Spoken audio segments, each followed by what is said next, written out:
Bonjour, le petit problème d'aujourd'hui, c'est quelque chose d'absolument magnifique. Une géométrie, des paradoxes, un problème relativement facile à résoudre, mais dont tout le contenu mérite une attention un petit peu détaillée. Et donc voilà, ceux qui veulent résoudre, à mon avis, ils peuvent essayer de le résoudre, mais il faut savoir que la résolution de ce problème ne résume pas tout son intérêt. Donc, à mon avis, c'est pas tellement intéressant de chercher spécifiquement à le résoudre. Il vaut mieux suivre maintenant avec moi l'exposé du contenu. Donc, on a une position où le roi noir est complètement fermé, c'est facile à vérifier. La case G2 est contrôlée par le roi blanc ainsi que la case H2. La case G3 est contrôlée à la fois par le fou en B8, par la tour en G8 et par la dame en C3. Donc l'échec au roi blanc par le cavalier est répondu, donc vous avez un échec au roi par le cavalier ici. S'il est blanc, je vais montrer ça mieux, voilà, l'échec au roi par le cavalier est répondu par dame prend G3 qui récupère la case de fuite. Donc on n'a pas vu encore les autres cases du roi. Vous avez la case G4 qui est contrôlée par le fou, par la tour, et c'est tout. Et la case H4 qui est contrôlée uniquement par le pion G3 ici. Donc quand les noirs, si on fait un coup quelconque, quand les noirs jouent cavalier prend G3 échec, la dame prend G3, récupère la case de contrôle H4 ici, et donc peut mater à partir de G3. Voilà. Donc ça c'est ce qui est apparent. Maintenant, si on veut regarder les coups noirs qui justifieront une attention particulière, on peut regarder évidemment les coups noirs qui viendront s'intercepter mutuellement la tour et le fou sur F6, et à ce moment-là, on aura les mates du cavalier sur G5 ou bien sur F4. Mais il y a d'autres coups noirs qui justifient qu'on s'y intéresse particulièrement. C'est le coup tour G7 ici et le coup fou D6. Si la tour joue en G7, l'idée c'est de voir ce qui se passe quand la tour et le fou intercepteront les lignes respectives du fou B8 et de la tour G8. Donc on voit tout de suite, si au diagramme, mettons qu'on fasse un coup quelconque et les noirs jouent, mettons, fou D6. À ce moment-là, ils abandonnent le contrôle de G5 et les blancs pourront répondre par cavalier G5 mat. De la même façon, si jamais la tour joue sur G7, les blancs pourront répondre par cavalier F4 mat. Je le montre dans les variantes. Mettons qu'on joue, je sais pas moi, un coup comme ça, ça ne menace rien, ça n'a pas de sens.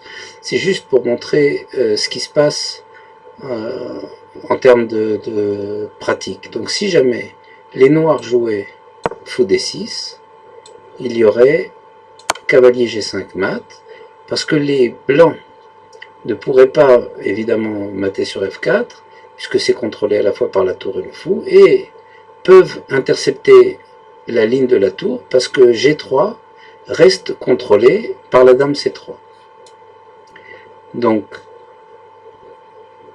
si maintenant la tour vient en G7, donc la case G5 est contrôlée à la fois par le fou et par la tour, donc il n'y a pas de problème, on ne peut pas mater là-dessus. Par contre, le cavalier peut facilement mater par cavalier F4, parce que la dame continue de contrôler G3.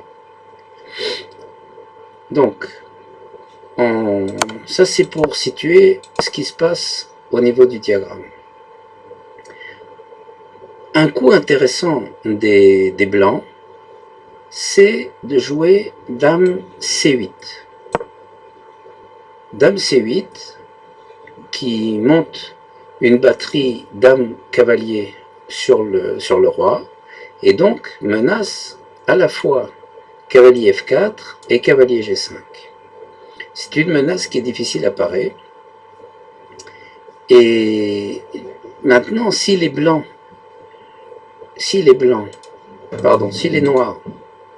jouent fou D6, donc ils interceptent la ligne du fou pour la garde de G3, à ce moment-là, les blancs ne pourront plus jouer cavalier G5, parce que sur cavalier G5, il y aura le roi qui aura comme fuite G3. Donc en cas de fou D6, le seul mat sera cavalier F4. Et si les noirs jouaient tour G7, le seul mat restant serait cavalier G5 et non pas cavalier F4, parce que sinon le roi pourrait fuir en G3 du fait que les deux lignes seraient interceptées. Donc, dans l'essai blanc dame C8, je répète, sur fou D6, on a cavalier F4, et sur tour G7, on a cavalier G5. La réfutation de cet essai est assez simple et sans appel. Maintenant que la dame a abandonné la case G3, ben les noirs peuvent tout simplement jouer cavalier G3 échec, et auquel cas il n'y a plus de mat immédiat parce que le roi dispose, le roi dispose de la case H4. Et par exemple, tour prend G3 ne marche pas parce que justement le roi peut fuir sur H4. Donc, on a l'essai cavalier C8, et on voit que sur l'essai cavalier C8, les maths sont échangés par rapport à ce qu'on appelle le jeu apparent, c'est-à-dire par rapport à ce qui se passe au diagramme. Au diagramme, je répète, sur fou D6, il y a cavalier G5, alors qu'après dame C8, sur fou D6, il y a cavalier F4.